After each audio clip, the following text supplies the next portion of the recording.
In the Paleolithic era, exchange networks were tiny, linking hundreds or at most thousands of people, most of whom lived pretty similar lifeways.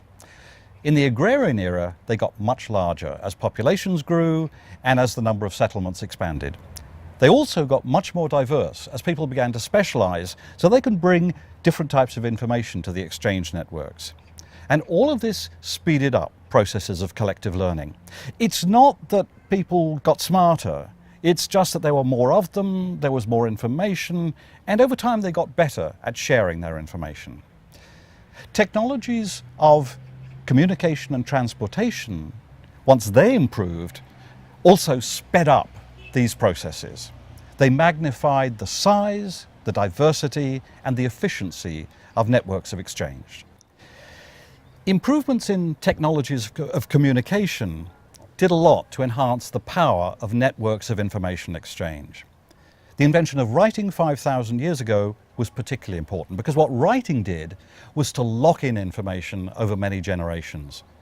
Writing explains why we can still read the laws that Hammurabi issued in Babylon 4,000 years ago because he carved them in blocks of stone.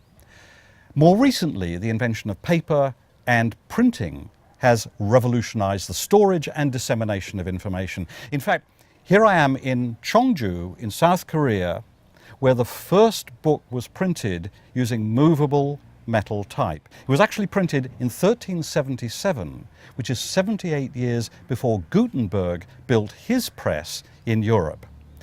Improved technologies of transportation also made a huge difference. The use of horses, of oxen and camel to transport people and goods revolutionized both transportation and warfare. And they also allowed pastoral nomads to settle the steppes of Eurasia, creating a huge mobile zone that ran all the way from East Asia to the Mediterranean and allowed a huge movement of people, of ideas and of goods. Meanwhile, in Southeast Asia, new boat-building technologies and new navigational techniques allowed people to start migrating into the Pacific Ocean until by 1,500 years ago, they had settled most of the islands of the Pacific. And finally, the great empires of Persia and China started developing road systems and courier systems, and those systems provided the most efficient ways of moving information until modern times.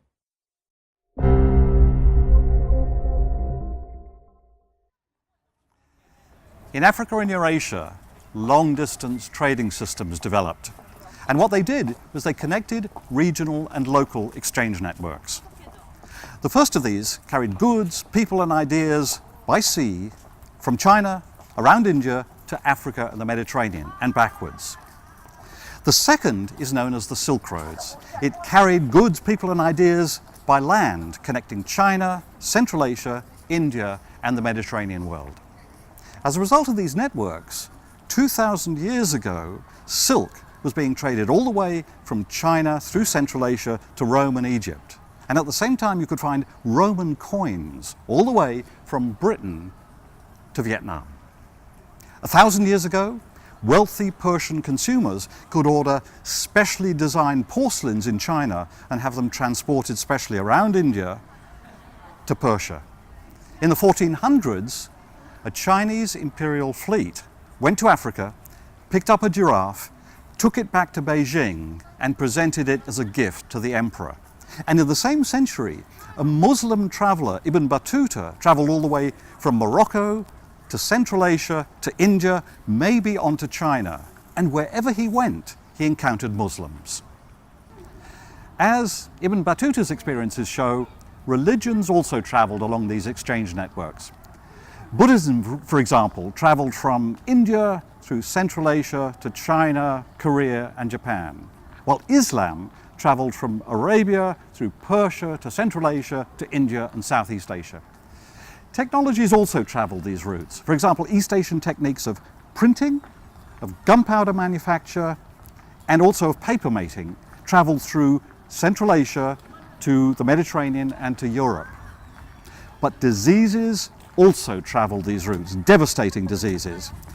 We know that 1,800 years ago, there were smallpox epidemics in Rome, and almost certainly these were transmitted through the Silk Roads. But worst of all, of course, was the Black Death in the 1400s. This seems to have travelled from China through Central Asia to the Mediterranean and Europe, and wherever it arrived, it decimated populations in the great hub regions of Eurasia. But over time, what these disease exchanges also did was to strengthen immune systems, just as exchanges of ideas strengthen the technologies of the hub regions of Eurasia. But throughout the agrarian era, there was a clear limit to the size, the extent, and the power of these exchange networks.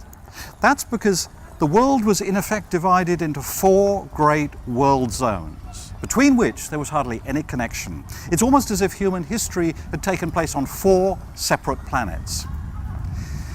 By far the largest and the oldest of these world zones was the Afro-Eurasian zone. This extended all the way from eastern Siberia to southern Africa.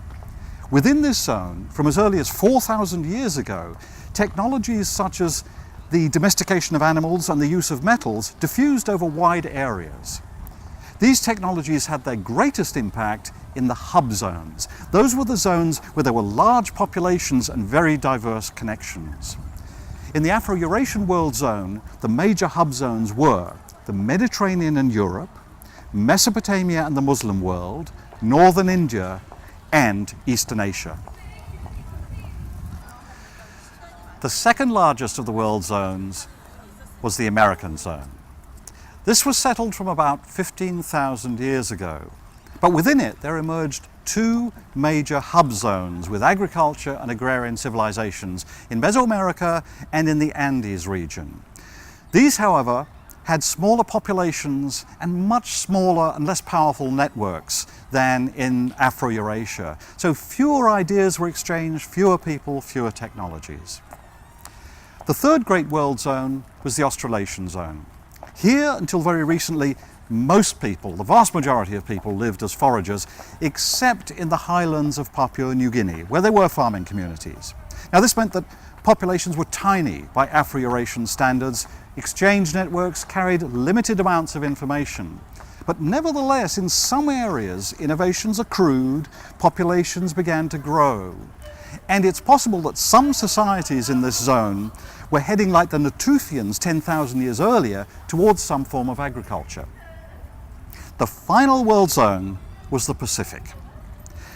This was settled by mariners from Southeast Asia from about 3,500 years ago to form what was, at least geographically speaking, by far the largest of the world zones, and by far the largest exchange network. Some of the islands, such as Tonga and Hawaii, were quite large, and they had quite large societies and chiefdoms. But on the whole, the distances between islands were so vast, populations were so small, that the exchanges of information and goods and technologies were very, very limited, much, much more limited than in the Afro-Eurasian world zone.